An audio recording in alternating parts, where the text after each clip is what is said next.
সবচাইতে বেশি জান্নাতে প্রবেশ করাবে যে আমল, বিষ্ণু বললেন, এক হচ্ছে আল্লাহর ভয়, আরেক হচ্ছে সর্বোত্তম আচরণ। প্রিয় ভাইরা, ইসলামের মেজাজটাকে চিনে নেন, ইসলামের এসেন্সটাকে বুঝে নেন।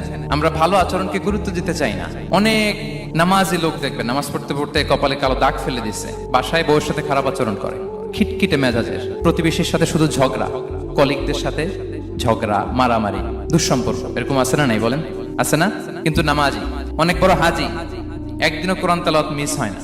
তো এত আবাদত করেও সে ইসলামের আসল এসেন্সটাকে ধরতে পারেনি। বিষ্ণু বললেন, সবচেয়ে বেশি জান্নাতে প্রবেশ করাবে যে দুটি আমল, একটি হচ্ছে তাকওয়াল্লাহ, আল্লাহর ভয়, আরেকটি হচ্ছে উত্তম আচরণ, সর্বোত্তম আচরণ। তো আমরা যেন উত্তম আচরণের অধিকারী হই। আমার স্ত্রীর সাথে যেন ভালো আচরণ করি, প্রতিবেশীর সাথে যেন ভালো আচরণ করি, ছেলে মেয়েদের সাথে যেন আমাদের অ্যাটিটিউডটা ভালো থাকে, আচরণটা ভালো থাকে, কলিগের সাথে যেন ভালো থাকে। বিশ্বনবীর আচরণ যেমন ছিল তেমন আচরণ যেন আমরা গড়ে তুলতে পারি। আওয়াজ করে পড়ুন আমিন।